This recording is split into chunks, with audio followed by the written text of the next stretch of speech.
So maraming salamat po sa inyong mainit na pagtanggap sa akin po at sa aking may bahay, si Sister Yeng, at sa aking anak po na si Jana.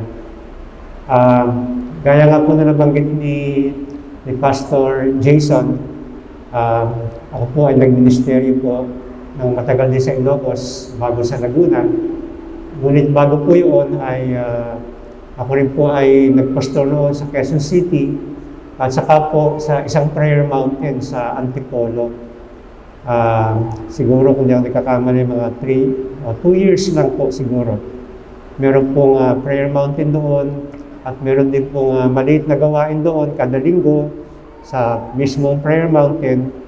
At ako ho yung niloob ng Diyos na magpastor ho sa grupo na yon. At ako ho ay nakarating na rito sa inyong magandang lugar, ngunit napakatagal na ho ng panahon yan. Marami sa inyo, I'm sure hindi pa ho pinapanganak dahil yun po ay, kung di ako nagkakamali, 1989 or 1990. So gano'n na ho katagal yun. Ako ay binata pa noong panahon na yun.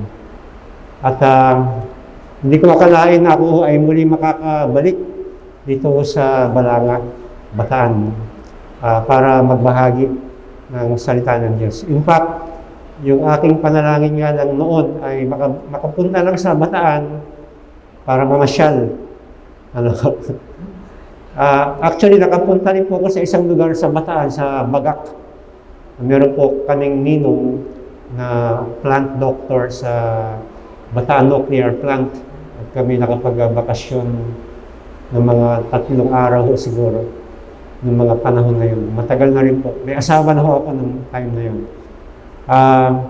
Kaya ako nagagalak na makatayo sa inyong harapan.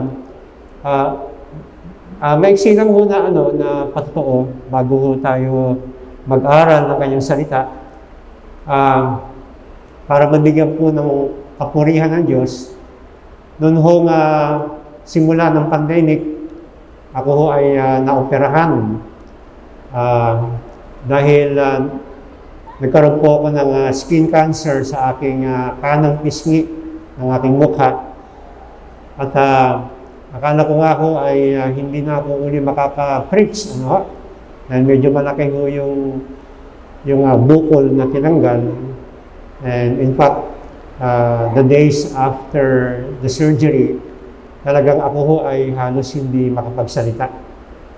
Pero sabi ko nga sa Panginoon, sa ibang paraan pa rin ako maglilingkod sa Kanya kung sakaling ako ay hindi na talaga maibalik yung aking pananalita. Ngunit marahil ay sabi ng Diyos sa akin na hindi pa tapos ang nais niyang ipagawa sa akin. At ito'y bahagi po ng nais pa niyang gawin through me for His glory. Kaya yun po ang aking maiksing pagtao lamang para ma-encourage lang po tayo na whatever we go through in life, mahalaga ho na we understand that God is sovereign. Siya ho ang may control ng lahat ng bagay, and in whatever way, kung laloobin po niya ay maaari po tayong makapaglingkod sa Kanya. Amen? So, binabati ko ho ang inyong iglesia, ang City Church, Balanga, Bataan, ng hindi ka na sabihin, 500 taon. Parang panahon na yan, bumalik tayo sa panahon nila Methuselah, na mahahaba ang buhay ng mga tao.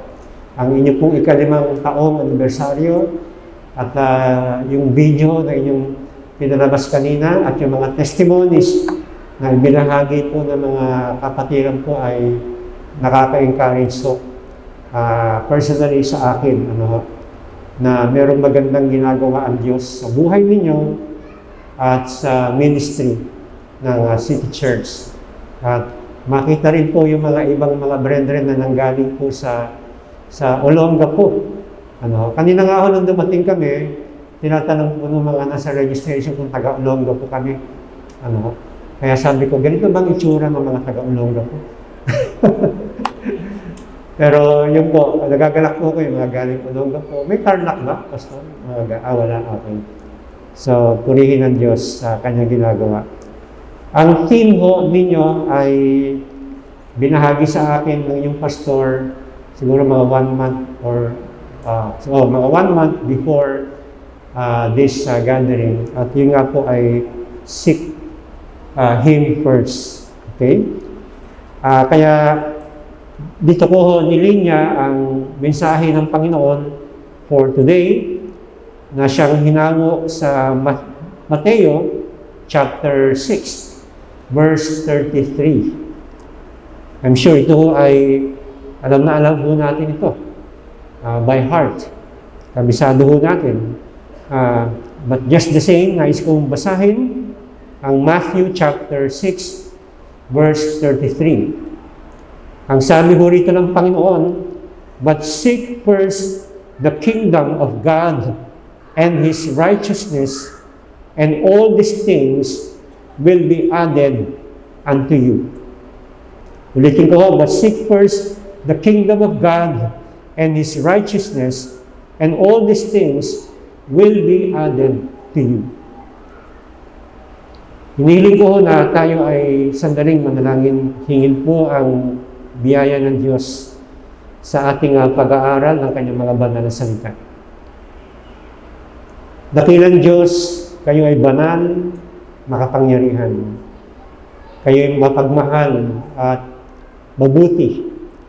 Maraming salamat, Panginoon, na ang lahat ng mga nangyayari sa aming buhay bilang inyong mga anak ay hindi po aksidente. Sinabi ninyo sa inyong salita that we know that God causes all things to work together for good to those who love Him and to those who are called according to His purposes.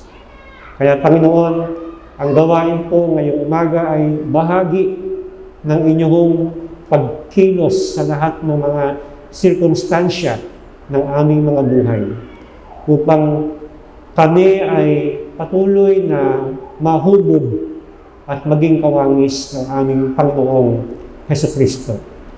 Inihiling namin, Panginoon, na ang pag-aaral po namin ng inyong salita sa aming sama-samang pag-aaral dito, tulungan niyo kami, Panginoon, na lalo pa kaming magkaroon ng pagkauhaw at pagkagutom sa inyong katuwiran.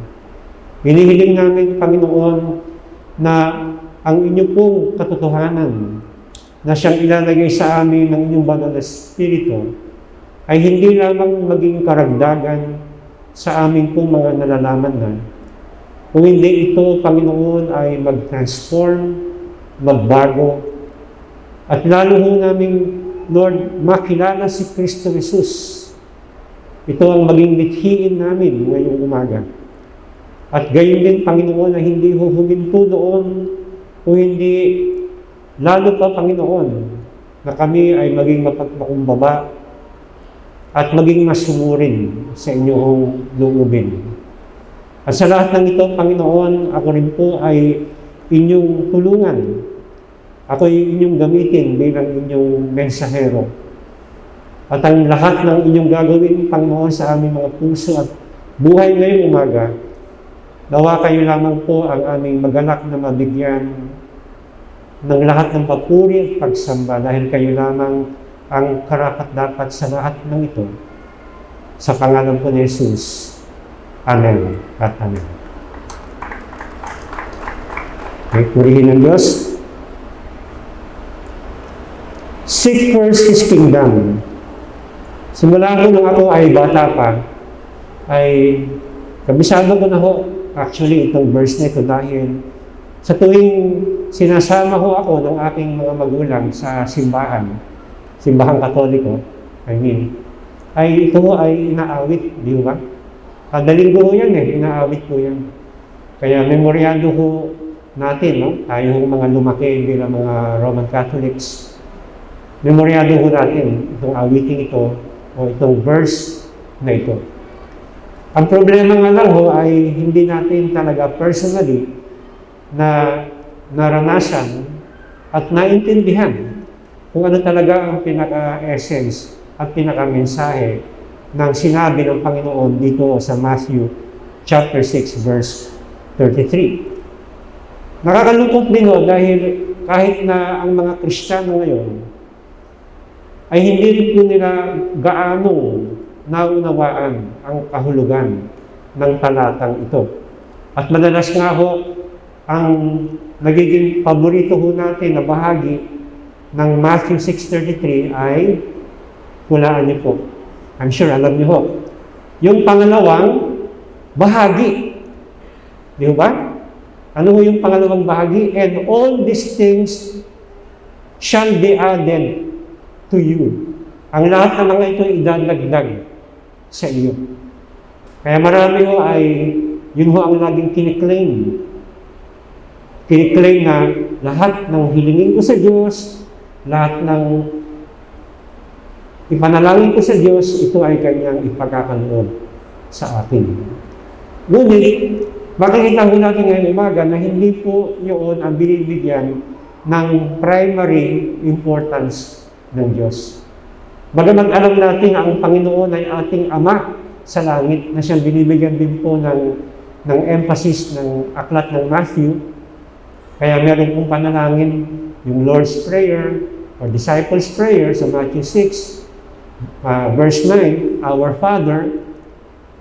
Ngunit, mahalagang makita ho natin na ang binibigyan ho ng kahalagahan ng aklat ng Mateo at kahit ho ng turo ng Biblia, ng ating Panginoon sa Kristo, ay ang pagkaunawa natin sa kanyang kaharian, sa kanyang paghahari sa ating mga buhay, sa pagkaintindi ho natin sa kanyang katuwiran at kabutihan, kung paano ho natin ito mapapractice, may sasagawa sa ating hong mga buhay. At yun ang aking panalangin ho ngayong umaga, nanawa makita ho natin lahat kung ano ho yung pangunahing pagkaunawa ng mga disipulo nung kanilang narinig ang turong ito sa bibig ng ating Panginoong Hesukristo. So bigyan ko ho muna kayo ng maikling konteksto ng Matthew 6:33. Alam mo natin na minsan ang maling practice ng marami mga Kristiyano ay yung kanilang mga favorite verses like Matthew 6:33 ay kanilang hinuhugot mula sa isang malawak na konteksto at binibigyan nila ng sariling kahulugan, interpretasyon at aplikasyon yung talatang yon. At yun po ay maling practice at nagiging delikado or dangerous dahil it would lend itself to many forms of false interpretations. At pagka ito ay maling interpretation at itinuro ho at pinaniwalaan ho ng mga tao, kawawa din ho yung mga taong makikinig o maniniwala doon sa mga tinuturo. Kaya lagi hong mahalaga na pagka mayroong isang talata na gusto ho nating pag-aralan, gusto ho nating ituro, tignan po natin yung pong larger context, tignan po natin yung immediate context, tignan po natin yung kung saan nakapaloob yung pong tinuturo na yon. At in this case, makikita ho natin na yung Matthew 6:33 ay nasa gitna ho ng turo ng Panginoon regarding the Sermon on the Mount. Na kanyang tinuro ho from Matthew 5 through Matthew 7. Tatlong kabanata ho yun, no? Yung Sermon on the Mount. And it is very important to examine the larger context. Of course, we will not do that in detail. Wala ho tayong panahon para gawin ho yung malawak na pagkakaunawa o pagkakapaliwanag ho diyan. Pero makita ho natin dito na ito hong Sermon on the Mount, kung saan kasama dito yung turo ng Panginoon sa Matthew 6:33, ay maraming mga subjects ang tinuturo ng Panginoon Diyos. So nandiyan po yung tungkol sa divorce, sa prayer, sa revenge, swearing oaths, sa adultery, murder, giving to the needy, tungkol sa batas, at marami pa hong mga iba. At syempre, nandiyan po yung very popular na subject on the Beatitudes, na kung saan tinuturo ho doon kung ano ho yung mga inner character ng isang tao na nasa loob na ng kaharian ng Panginoon. The citizens of God's heaven or God's kingdom. Anong uri ng pamumuhay mayroon po sila. Kaya ho, makikita ho natin dito na ang kaharian ng Diyos na kanyang tinutukoy dito ay hindi ho lamang tungkol sa future aspect. Kasi meron hong dalawang aspeto yung pong kaharian ng Diyos na kanyang tinuturo. So yung isa ho, yung coming kingdom, yung paparating pa lang na kanyang kaharian.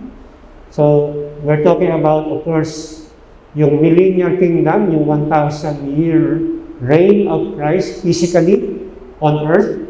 So hindi pa ho yun nagaganap. Magaganap po yun pagkatapos po ng pagkatapos po ng 7-year tribulation. So the rapture first, and then the 7-year tribulation. Pagkatapos nun, yung pong paghahari ni Kristo, yung po yung literal na fulfillment na kanya hong ipupulfill yung pong tinuturo ng Old Testament na siya ho yung uupo sa trono ng kanyang ama na si Haring David. So meron hong paparating na kaharian. And of course, after all of these things na mangyayari sa mundo, ay maghahari ang Panginoon Diyos kasama tayong kanyang mga binanal sa kanyang kaharian. But there is also a present aspect ng kanyang kaharian. At ito ho, kanyang kaharian na ito ay dumarating sa buhay ng mga tao sa pamamagitan ho ng Ebanghelyo. So every time na tayo ay nag-witness, tayo ay nag-reach out sa mga kaluluwa, sa pamamagitan po ng pagpapahayag, pag-share ng Ebanghelyo ni Kristo Jesus, at pagkakinilala ho nila si Kristo sa kanilang mga buhay, bilang kanilang tanging Panginoon at tagapagligtas. Si Kristo ay mamumuhay sa kanila, ang hari ng mga hari ay mamumuhay sa kanilang mga buhay. Kaya doon ay establish ang kaharian ng Panginoon sa buhay ng mga tao na nakay Kristo na. Kaya nung dumating si Kristo, meron mo siyang, remember, may forerunner si Kristo. Sino ho yung the one who's set the stage for the ministry of Christ? Yun ho yung kanyang pinsan, si John the Baptist. At ang mensahe ko ni John the Baptist ay, repent for the kingdom of heaven is at hand. And of course, when Christ came, nung si John po ay kanya na hong ibinigay yung stage kay Kristo, yun din ho ang mensahe, the same message na binigay ng Panginoon. Repent for the kingdom of heaven is at hand. Kaya ho, yung kingdom of heaven is not talking about a geographical area. You know, whenever we talk about ito ay kaharian ni ganito, kaharian ni ganito, we're talking about a certain area, a certain geography, na kung saan yung tao na yon o yung hari na yon ay siya ang nagro-rule sa lugar na yon, sa mga taong nakatira sa lugar na yon. Hindi ho yung unang tinutukoy dito ng Panginoon when He talks about seeking first God's kingdom. Okay? So far, nakuha niyo po. Amen? Amen. So, this is coming into the lives of people so that Christ will be King and Lord of their lives. At dito ho nagkamali ang mga Hudyo. Yung mga Hudyo, they were what? They were having this long-awaited messianic expectation na nabasa ho nila, itinuro sa kanila ng mga rabbis many years, in the Old Testament, na a Redeemer, a Deliverer will come one day. Nung dumating ho, yung promise na yun, si Kristo nga po yun, iba ho yung expectations ng mga tao. Remember, yung bayan ng Israel were under the Roman government at ang kanilang mithiin ay sila ay makalaya under the power of the Roman government. So, nung dumating mo si Kristo, may mga panahon na nakita nila yung kanyang kapangyarihan, yung kanyang mga himala, at nais nilang i-set up si Kristo bilang hari, bilang kapalit ng mga Roman emperors. At alam natin na si Kristo ay umiwas, lumayo sa kanila dahil hindi nga po yun ang kanyang layunin sa unang pagkakataon na siya ay pumunta sa lupa.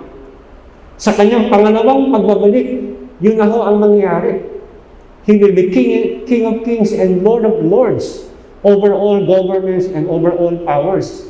Pero nung first time na siya dumating ho dito sa mundo, 2,000 years ago, ang kanyang layunin is to rule in the hearts of people, to deliver them, to redeem them from the slavery, not of Rome, but of sin and Satan. At yun nga po ang nangyari doon sa krus ng Kalbaryo. At yun po ang nangyari nung siya ay nabuhay ng muli mula sa mga patay. So we can see here, brethren, na doon ho, hindi naunawaan ng mga Hudyo, and they were so disappointed na yung expectations nila ay hindi nangyari, kaya ho, sila mismo ang nagpapako sa Panginoong Jesucristo. When Christ was, before He was crucified, nung siya nasa harapan ni Pilato, and He was hearing that people are calling Him the King of the Jews, ang tanong mo ni Pontius Pilate sa kanya, nasa lang yung kaharian? Ang sabi niya, my kingdom is not of this world. Kaya ho, whenever we talk about seeking first God's kingdom, this is not, brethren, a kingdom that is the same with human and earthly kingdoms that just come and go. Hindi ho. We are talking of a totally invisible, different, unique kingdom, ang kaharian ng ating Panginoong Jesucristo. And of course, it is not an earthly kingdom at all. So we are not here, brethren, to try to be in dominion of the world. Yung tinatawag ko na dominion theology, which is not a theology taught by the Bible, na kung saan ang mga Christian daw ay tinawag ng Diyos para, to take over every sector of society. That's why, natatranslate mo yan sa, even pastors entering into politics. Dahil sinasabi nila na para mas maging influential at mas merong malakas na impact and role ang mga ministers of God towards evangelizing the whole world. Pero hindi ko yun ang panawagan. Panawagan natin ay to fulfill the Great Commission, to establish God's kingdom in the lives of people. We are not called by God to solve poverty. We are not called by God to solve the problem of communism, and so on and so forth. Tayo ay tinawag ng Diyos para tulungan ang mga tao na makilala si Kristo at sila ay ma-deliver sa kanilang mga kasalanan, and they would turn from rebels into worshipers. So when we look at this passage, brethren, at sinabi ng Panginoon to seek first His kingdom, what we can see here, brethren, is an understanding of a life of focus. Kung ang ating mga priority ay hindi nasa tamang lugar, ang ating mga buhay po will not be in order at all. Kaya the issue is not, are you seeking God? The issue is, are you seeking God first sa iyong buhay? Because many people can boast by saying, hinahanap ko naman ng Diyos eh. So don't ever tell me na hindi ko hinahanap ang Diyos. Okay, fine. Pero ang sinasabi mo rito ng Bible is not seek God's kingdom. Ang sinasabi ni Kristo dito, seek first God's kingdom. It is always first. You remember in the book of, somewhere in the Gospel of Luke, meron ng isang lalaki na sabi niya, Lord, I will follow you. Ang sabi ng Panginoon, you follow me. Pero sabi ng lalaki, but first, Lord, let me bury my dead. O first, Lord, magpaalam muna ako sa aking mga magulang. So there's nothing wrong, brethren, with giving respect to the dead, giving honor to our parents. Pero ang problema ko ron, yung sinabi ng lalaking first, yung kanyang commitment unang-una ay hindi sa Diyos, kung hindi sa tao. At maraming mga Christians minsan ganun. Ang unang commitment nila, ang kanilang top priority ay hindi ang Panginoon Diyos, kundi yung kanilang mga human commitments. Kaya kung meron pong kadalasan na nagiging conflict sa pagsunod sa Diyos, o merong mga gawain na nagiging in conflict with the schedule ng ating mga, yung mga human activities natin, ang kadalasan mo na nagsasuffer o nabibigyan ng mababang priority ay ang Diyos at ang kanyang gawain. Now, of course, hindi natin sinasabi na wala ho tayong pwedeng maging valid excuse kung halimbawa may mga activities na we fail to attend o hindi tayo makapunta. Pero ang problema ho, ano ho yung priority?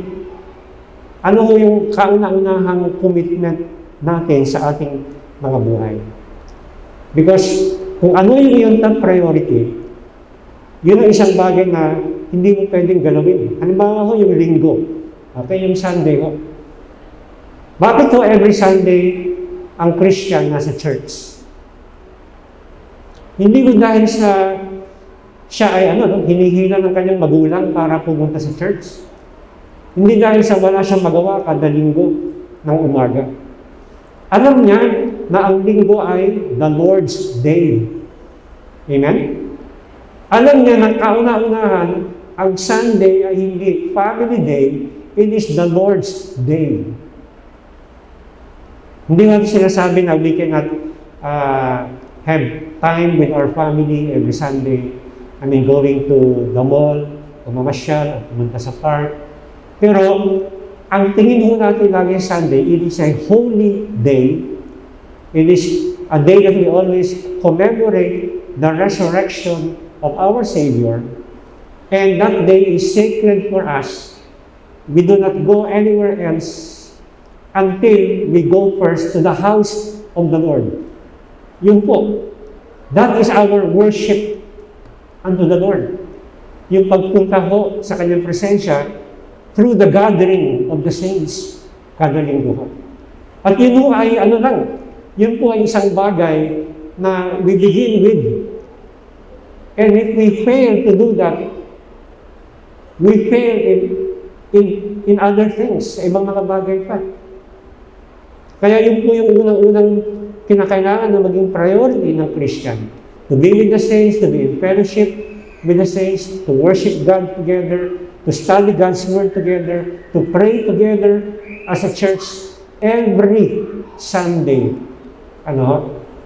Maliban na naman kung talagang tayo ay physically incapacitated na pumunta sa church. Well, thankfully, meron po mga live stream o meron po mga videos na nire-record na pwede nating balikan para makinig. Pero kung wala hong valid excuse or reason, the person, the believer, must be in the house of God every Sunday until his last breath. Hanggang sa kanyang huling hininga. A life of focus. When we talk about focus, brethren, we're talking about a center, yung sentro ng activity, ng attraction, a point of concentration, yung directed attention. And marami mga tao ho, they become, self-focused. At yun ang binabanggit o tinuturo ni Kristo sa kanyang mga disipulo doon sa, I think that is in the slide, sa Matthew 6, simula sa verse 25. Ano ang sinasabi ng Panginoon diyan? Na problema ng self-focused life na siyang karakteristiko ng mga pagano o ng mga hindi mananampalataya. Sabi niya, therefore, I tell you, do not be anxious about your life, what you will eat or what you will drink, nor about your body, what you will put on. Is not life more than food and the body more than clothing?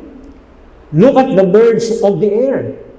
They neither sow nor reap, nor gather into barns, and yet your heavenly Father feeds them. Are you not of more value than they? Kaya ho, wala pa akong nakitang ibong nag-force fasting dahil pinabayaan ng Diyos. They neither sow or reap. And which of you, verse 27, by being anxious, can add a single hour to his span of life? And why are you anxious about clothing? Consider the lilies of the field, how they grow, they neither toil nor spin. Yet I tell you, even Solomon in all his glory was not arrayed in like one of these. But if God so clothes the grass of the field, which today is alive and tomorrow is thrown into the oven, will he not much more clothe you, O you of little faith? Therefore, do not be anxious, saying, what shall we eat? Or what shall we drink? Or what shall we wear? For the Gentiles seek after all these things. Now take note of the word seek after. Ito ang priority. Ito ang kinauubusan ng oras, ng energy. Ito yung parang pinakasentro. Ito yung pinipursue nila.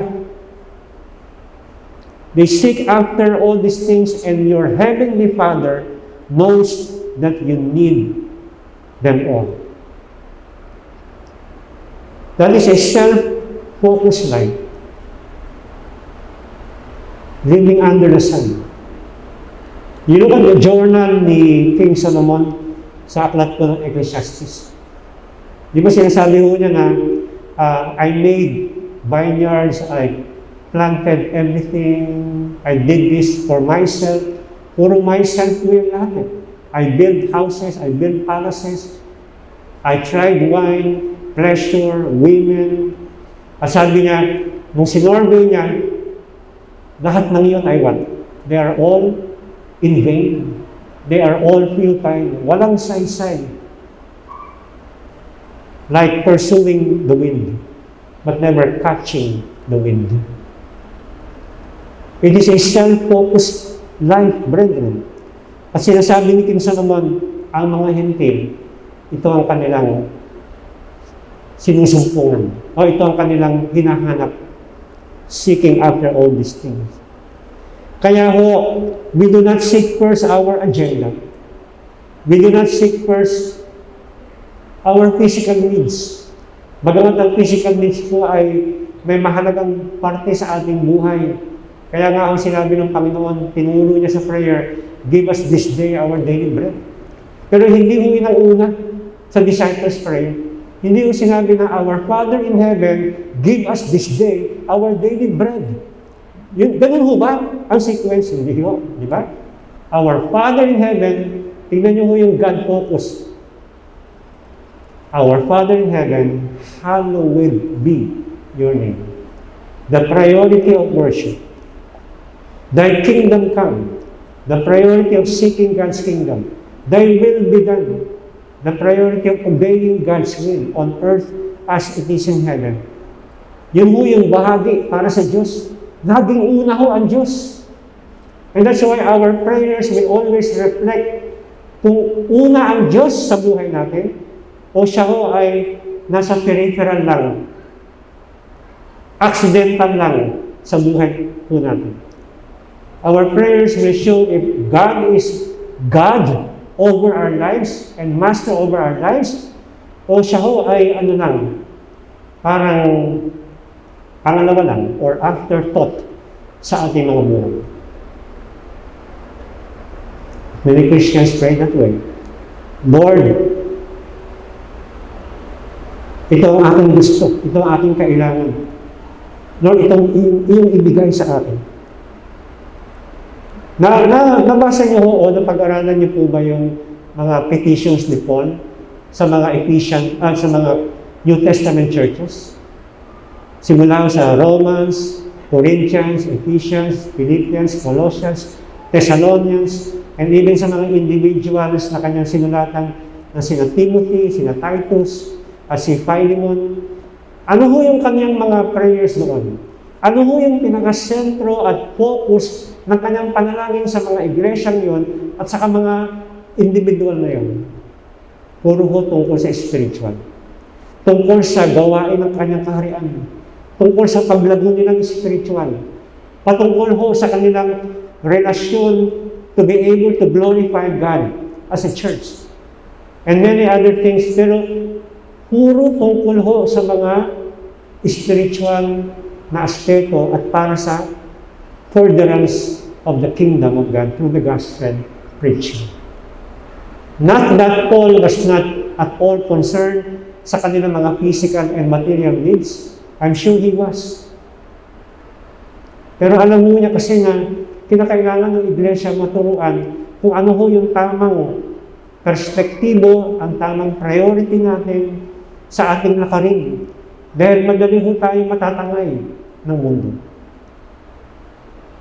Sabi ni H.B. Charles, ni C.H. Spurgeon, sabi niya, yung turo ni Kristo na Matthew 6:33 ay isang turo na hanggang sa araw-araw na paggising natin tuwing umaga ay isang turo na napakahalaga na huwag po natin kalimutan. Dahil, bakit po? Dahil kadalasan po, nare-reverse natin yung verse. Try nyo i-reverse yung verse na Matthew 6:33. Ang mangyayari ho dyan ay parang lalabas, seek first these things, and God's kingdom and righteousness will be added unto you. Hindi ho maganda pakinggan, di ba? Pero ganun ho ang ginagawa ng maraming mga Christian. Nare-reverse ho nila yung priority.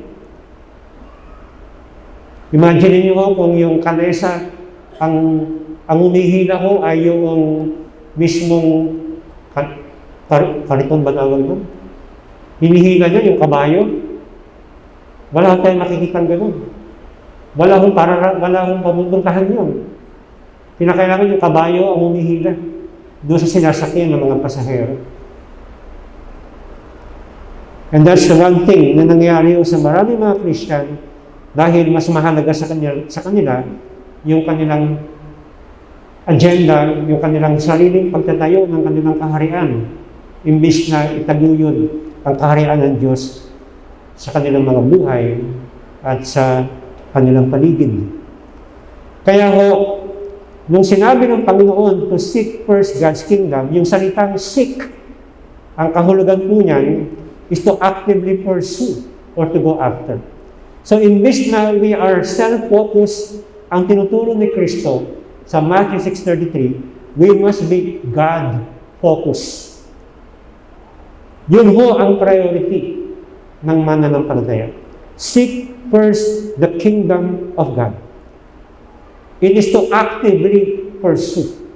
It is, brethren, continuously doing it, relentlessly seeking after. Kaya ho, in the Greek, it is in the present tense. Ibig sabihin po, tuloy-tuloy. Walang bakasyon. Wala akong paghihinto. o pagka-slow motion. Tuloy-tuloy ho. Every day ng buhay po natin, we ought to seek first the kingdom of God. Kaya ang big question mo dito ay, sino ang nakaupo sa trono ng iyong buhay?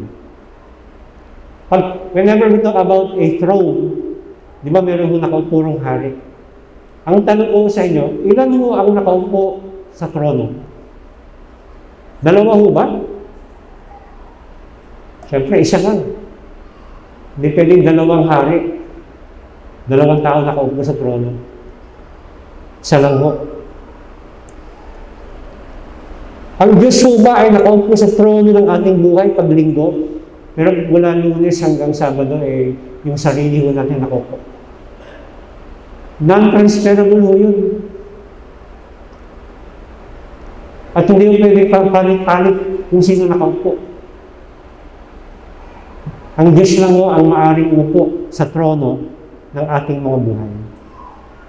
Who is on the throne of your life? Self or king?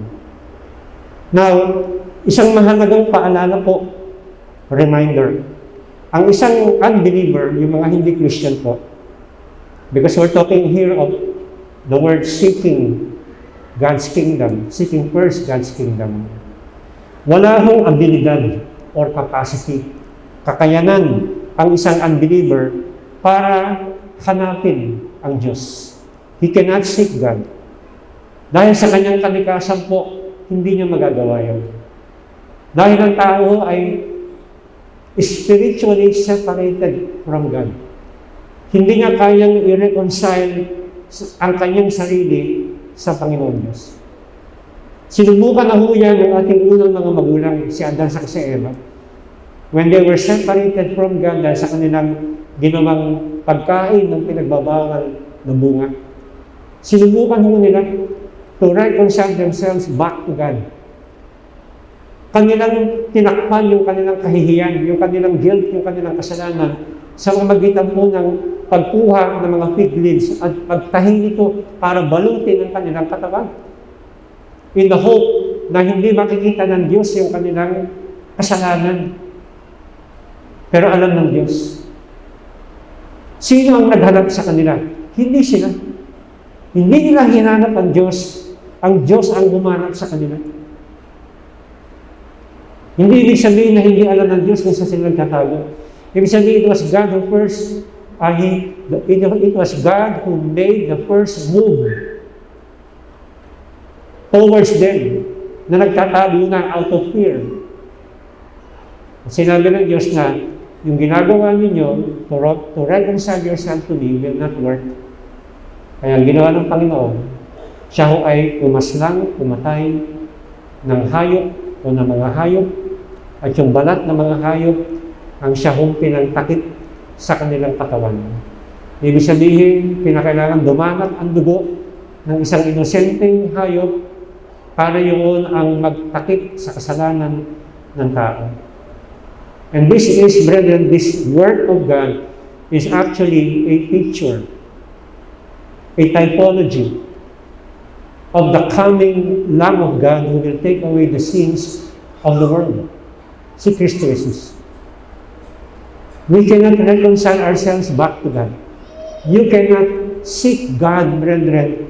You can only seek His benefits, but you can never seek God for Himself. Sabi ho ng aklat ng Roma, beginning at verse 11, no one understands God. No one seeks for God. All have turned aside together. They have become worthless. No one does good, not even one. Kaya sabi ng Panginoon doon sa Luke 19:10, the Son of Man came to seek and to save that which was lost. Yun mo yung tema ng awitin po ni John Newton. Amazing Grace. I once was lost, but now I'm found. Was blind, but now I see. Sino ho nakasumpong sa atin? Ang Panginoong Hesus Kristo. Hindi mo nawawala ang Diyos at tayo ang nakahanap sa Kanya. Mali po yun. Tayo ang nawawala. We have all gone astray. We have become we all became worthless and no one sought after God. Kaya sabi riyan, ang Diyos bumaba mula sa langit. Tayo ay hinanap. For the Son of Man came to seek and to save that which was lost. Kaya ho, on your own, you cannot see God's kingdom. Kahit na anong gawin mo natin, pagpapagal, kahit lahat ng reliyon, salihan na ho natin, kahit lahat na ng pagpagawa ng kabutihan, gawin mo na, you cannot enter God's kingdom. Sinabi ng Panginoon yan mismo kay Nicodemus na isang guro ng mga Pariseo. Sinabi niya sa kanya, unless a man be born again, he cannot see, he cannot enter the kingdom of heaven. You must be born again, sabi niya kay Nicodemus. We must allow the Lord, brethren, to do His work in our lives and not the other way around. So what does it mean now to seek first His kingdom? Unang-una ho, seek to enter His kingdom first. Now this refers, brethren, to salvation. To seek His righteousness means that you do whatever it takes to get the righteousness of Christ in your life. It is not the righteousness like that of the scribes and the Pharisees. Dahil pagka ho self-righteousness, wala hong papasok sa kaharian ng Panginoon Diyos. We could not even talk about how to do kingdom work unless we are first in the kingdom already. Kaya nga, ang sabi ng Panginoon, di ba, sa Matthew chapter 5, unless your righteousness exceeds the righteousness of the Pharisees and the scribes, you will not enter the kingdom of heaven. So akala ho nila, being just pious and better than other people and obeying everything that is in the law and separating themselves from what they call sinners, akala ho nila, yun na ang susi para sila ay makarating, makapasok sa kaharian ng Panginoon. And that made them proud and arrogant and unloving even towards sinners. At nagbigay ang Panginoon ng halimbawa ng isang Pariseo na nanalangin sa templo na may nakasabay pang pagano o tax collector. Ang sabi niya, Lord, I fast twice a week. I give all my tithes. I do this, I do that. Hindi ako katulad ng ibang mga tao. Ang sabi ng Panginoon sa kanya, o ang sabi ng Panginoon sa kanyang mga tinuturuan, when He was concluding that parable, ang sabi niya, that those who lift themselves up will be humbled, but those who humble themselves will be exalted. The tax collector, wala mo siyang mapagmamalaki. Wala siyang righteousness na pwedeng presenta pagmalaki sa Panginoon. Hindi nga siya makatingin sa itaas sa langit. He felt so unworthy. And he was beating his breast at sabi lang niya, God, have mercy. Have mercy upon me, a sinner. And when he went home, he was justified. Because he humbled himself in the eyes of God. He received the imputed righteousness of Christ sa kanyang buhay. Friends, you might be here right now, but are you already in the kingdom of God? Entering the church doesn't equate to entering God's kingdom. May kasabihan nga po na kahit tumira ka sa isang car garage at doon ka matulog, doon ka kumain, all your life, it will not make you a car. Tama mo ba yun? So kahit na matulog ka sa church, kahit na tumayo ka rin sa pulpito 24 hours, at yung pahira ng panyo ang katawan ng iyong pastor para lumipat sa iyo kung ano man gusto mong lumipat sa iyo, wala po yun. Wala akong mangyayari. it will not convert you or regenerate your hearts. Kinakailangan magmakaawa ka sa Diyos. Repentance towards God and faith in the Lord Jesus Christ.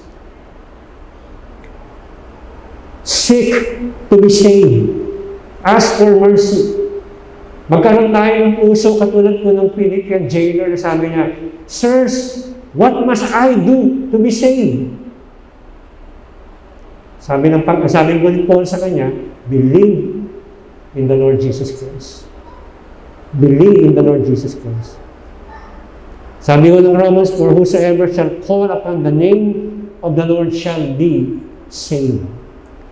Pangalawa ko ibig sabihin ng seek first His kingdom is seek the rule of God.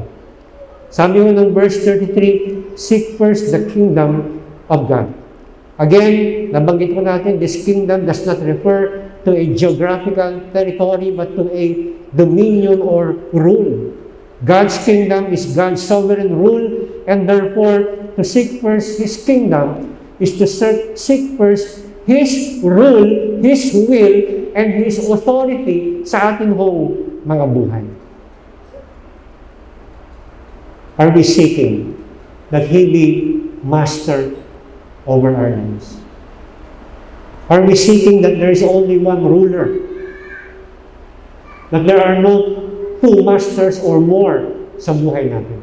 Remember, bago ho ito sinabi ng Panginoon, earlier in chapter 6, sinabi niya na, you cannot serve two masters. You cannot serve money and God at the same time. Because you will prefer the one over the other, and you will love the one and hate the other. Christ alone must be master and ruler of our lives. It also implies under this spiritual leadership. Seeking God's kingdom is losing ourselves in obedience to the Lord to the extent that we can say with the Apostle Paul, Acts 20:24, but none of these things move me, nor do I count my life dear to myself, so that I may finish my race with joy and the ministry which I received from the Lord Jesus to testify to the gospel of the grace of God. So para kay Pablo, kanyang itinaya na ang kanyang buhay para ho sa Diyos.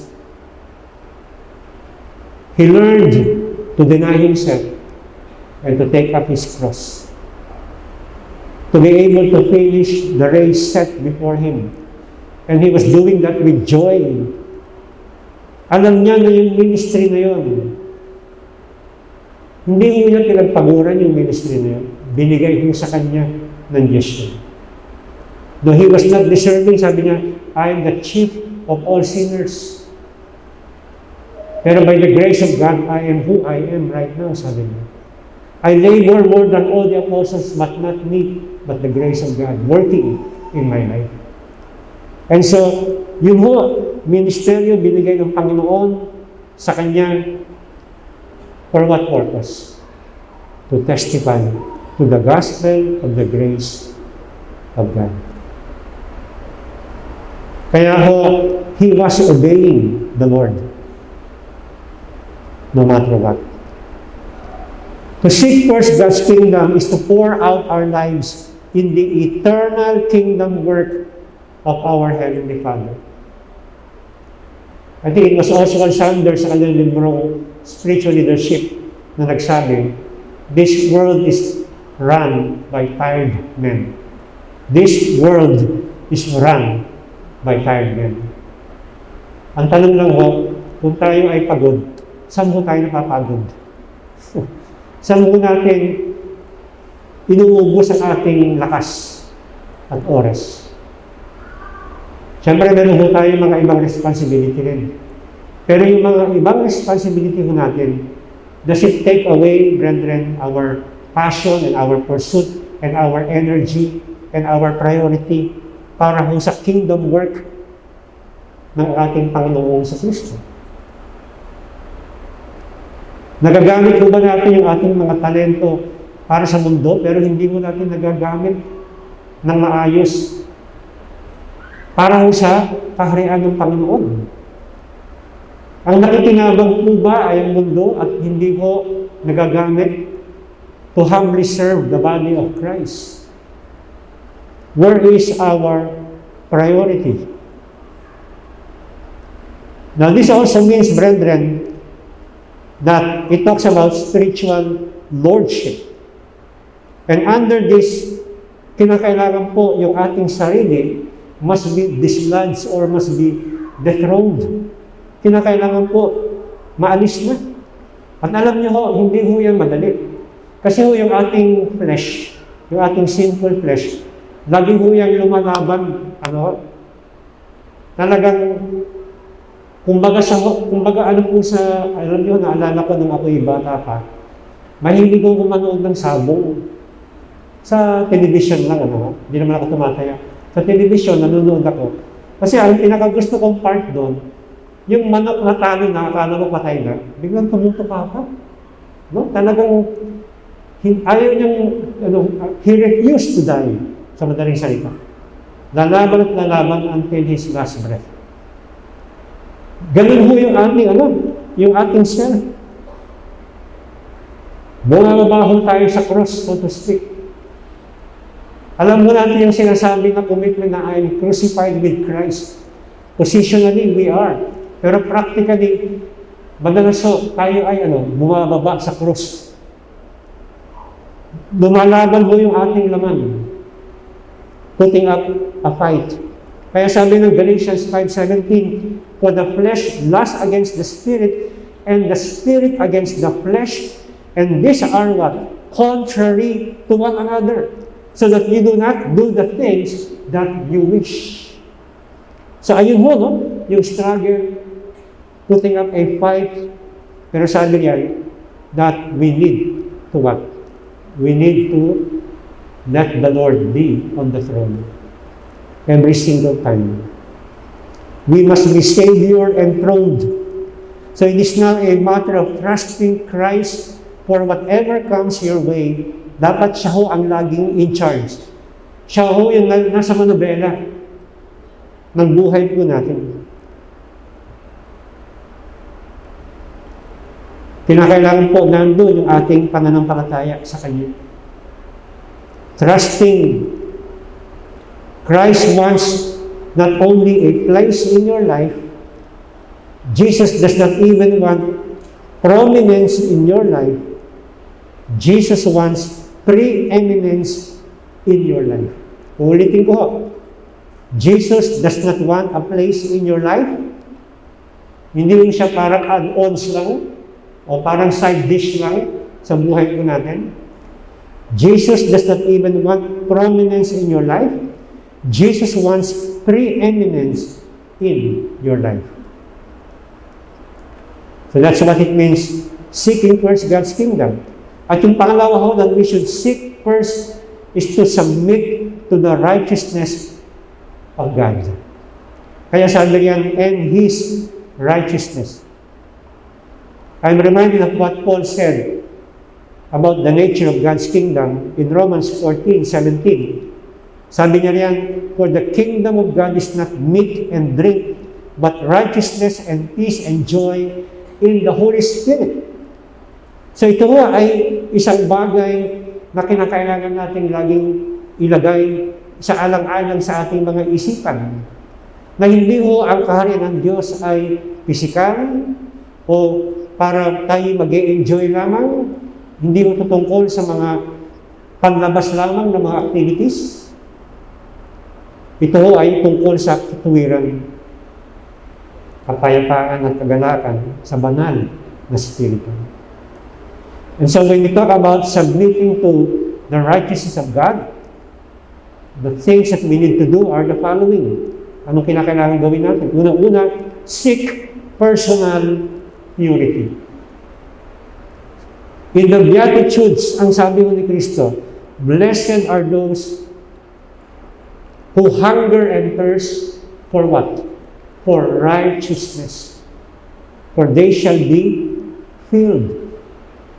Nandun ho, yung pong constant desire, craving, and effort, brethren, more than craving for food and water, in seeking after the righteousness of Christ.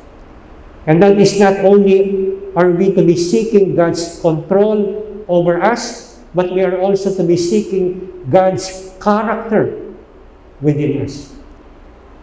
Yun ang pagkakaiba ng Christian sa mga hindi Christian. Yung mga hindi Christian, akala nila, well, God is just controlling my life, so anong magagawa ko? Tao lang ako, ang Diyos, He can do anything in my life, or whatever He wants to do in my life, magagawa niya, so I just allow Him to control yung buhay ko. Pero hindi ho yun ang heart ng Christianity. The heart of Christianity is we are seeking God's character to be shaped, to be molded sa buhay natin. Growing ever in the fruit of the Holy Spirit. Exercising ourselves for the purpose of godliness. Becoming like Christ. So if God is ruling over you, then His righteousness will be within you, because a man's character is simply the outward expression of whatever is controlling him inwardly. So ngayon po, what does it mean to seek the righteousness of God? Well, we must desire it.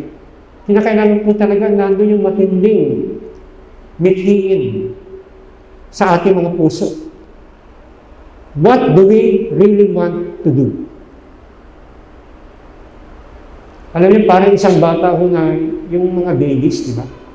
Kahit ano kong gawin, talagang i-desire ho nila lagi yung breast milk ng kanilang mga mother. Yung craving ho, sobra. Kahit ano ibigay mo sa kanya, wala siyang pakialam. Hindi niya papansinin yun. Kung siya nagugutom, ang kanyang craving talaga ay yung milk ng kanyang nanay. Is that our craving? Matthew 5:6, blessed are they which do hunger and thirst after righteousness, for they shall be filled. We must desire it. Kaya sabi ng Apostle Peter, taste and see that the Lord is good. Crave for pure spiritual milk, which is the Word of God. So aside from desiring it, we must derive it. We are to seek His righteousness. God is not interested in your righteousness. He is only interested in His righteousness sa buhay mo. Ang sabi ko ni Pablo sa Philippians 3:9, and be found in Him, not having my own righteousness, which is of the law, but that which is through the faith of Christ, the righteousness which is of God by faith. Kaya I want you to learn a lesson, brethren, about righteousness. Righteousness must be imputed before it can be imparted. So, gawin po natin simple yan. Before you can live it, God must give it. Amen? Bago mo may pamuhay, kinakailangan bigay muna ng Diyos sa iyan. Sabi ng 2 Corinthians 5:21, for He hath made Him to be sin for us, who knew no sin, that we might be made the righteousness of God in Him. Because we cannot offer any human righteousness sa Panginoon Diyos. They are all, as Isaiah described them, filthy rags. Maruruming basahan lang. Walang gamit sa Diyos. Kaya sabi ni Paul, natagpuan niya through faith yung righteousness na nanggagaling sa Diyos, sa Panginoon Diyos. It must be given before it can be what? It can be used. Next, we must depict it. Ibig sabihin po, we ought to live like kingdom subjects. Sabi ni Will Rogers, we ought to live in such a way that we would not be ashamed to to sell the family parrot to the town gossip. Kasi di ba yung mga parrot ko, binimimik nila, yung mga narinig nila na salita. So comically, tama nga yung sabi ni Will Rogers, that we ought to live in such a way that we would not be ashamed to sell the family parrot to the town gossip. Now, the last portion here is about the promised blessing. If we seek first God's kingdom and His righteousness, anong sabi ng Panginoon? And all these things, referring doon sa mga needs po natin, yung what we will eat, what we will drink, kung anong ating isusuot, yung mga basic needs, yung mga bare necessities ng ating mga buhay po. Ang sabi ng Panginoon, all these things shall be added to you. So lahat po ng mga bagay na we are worried about, yung mga bagay na pinagkatrabahoan po natin araw-araw, yung mga bagay na binibili po natin from our salary, sabi ho ng Bible dito, and all these things shall be given unto you.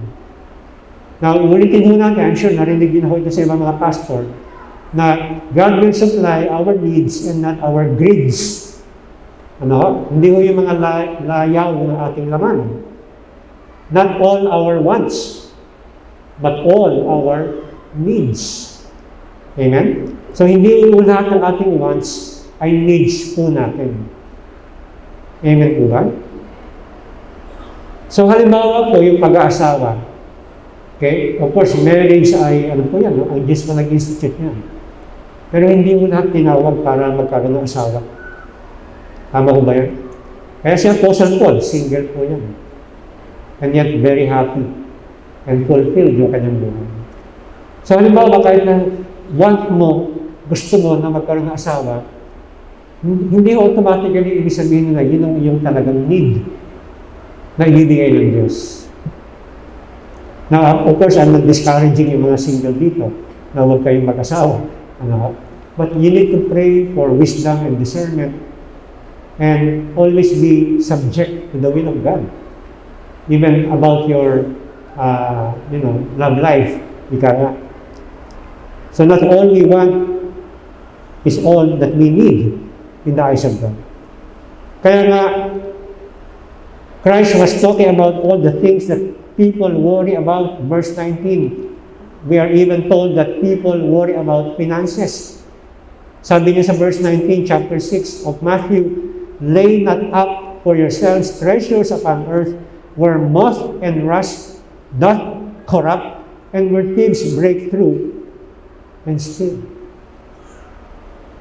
Totoo yun. Kung hindi man siya manakaw, hindi man siya masunog, hindi man siya mawasak ng kalamidad, kahit na hindi mo gamitin ng isang bagay, meron pong second law of thermodynamics na tinatawag. Na isang bagay ho, habang tumatagal, whether gagamitin mo o hindi, yan po ay masisira, mauubos, kukupas. Nalala ko nga ako ng pandemic, di ba 2 years na hindi tayo nakakalabas ng bahay.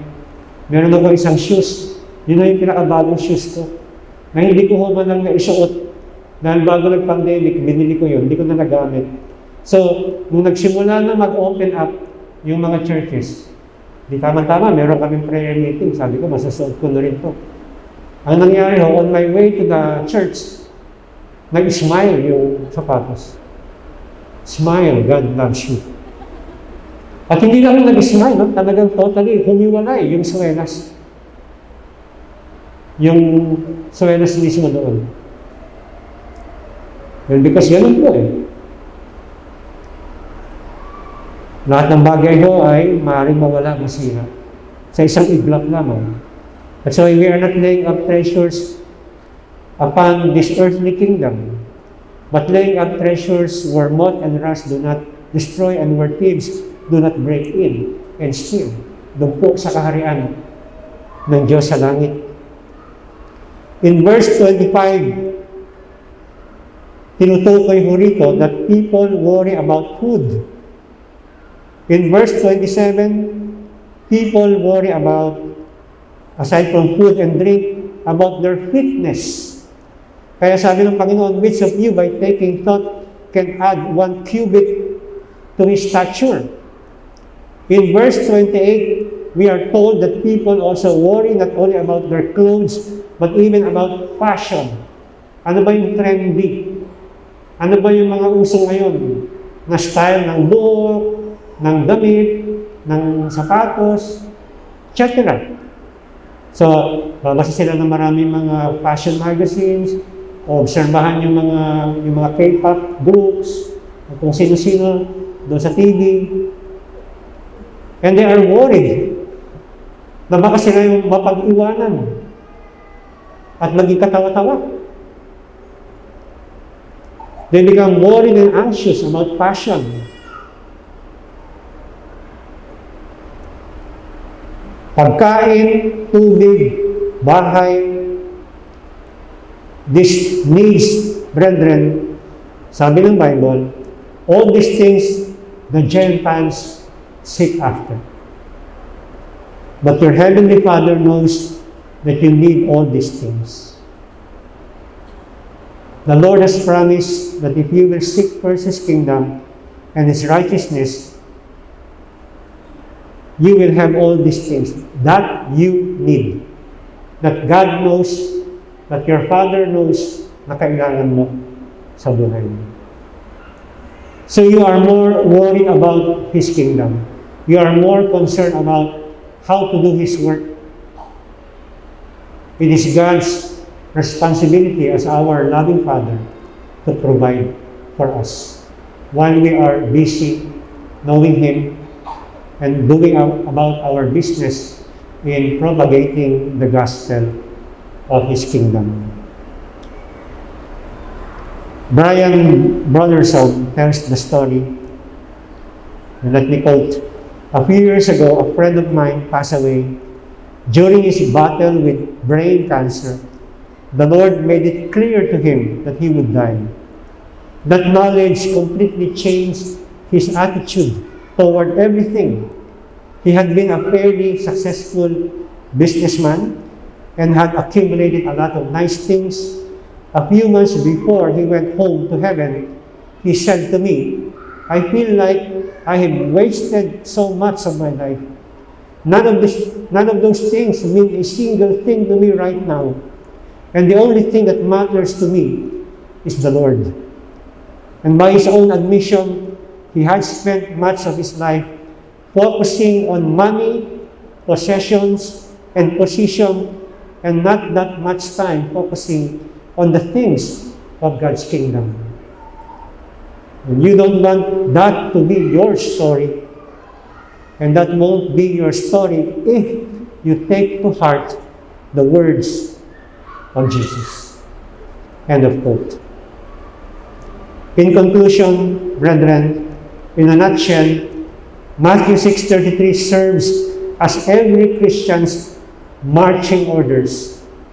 Our ability to seek first God's kingdom and His righteousness can be hampered if we become entangled with the cares of this life. Nonetheless, regular practicing spiritual disciplines like prayer, Bible study, meditation, and witnessing to the lost, fellowshipping with the brethren in the church can help refocus our minds on what matters most. If we do our part to make our relationship with God our highest priority, He will do His part to provide for our every need. And that is something we can count on. But always keep the kingdom of God and His righteousness at the fore. Amen. Tayo manalangin. Hallelujah. Panginoon Diyos, kami nagpapasalamat sa mga salita na nanggaling, Panginoon, sa inyong mga bibig, sa inyong Biblia. At salamat, Panginoon, na sa panahon na kami ay nag-aral nito, alam namin na kami ay inyong kinaugnay, kami inyong kinausap. Meron kayong mga bagay na pinaalam sa amin o pinaalala sa amin na kinakailangan po namin ilagay sa aming puso, itatak sa aming isipan at isabuhay bilang inyong mga anak at bilang bahagi ng inyong iglesia sa City Church.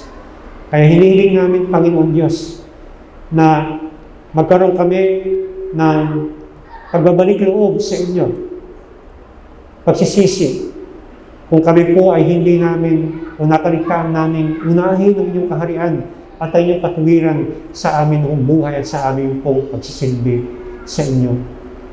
Panginoon, kaawaan niyo kami at nawa o Diyos, ang aming mga buhay ay talagang tunay na mai-commit namin sa inyo ng buong buo.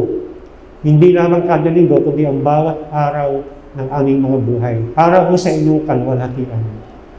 Kaya Panginoon, salamat po Diyos din sa pagkakataon na ako'y inyong kinasangkapan para sa anibersaryo ito ng City Church.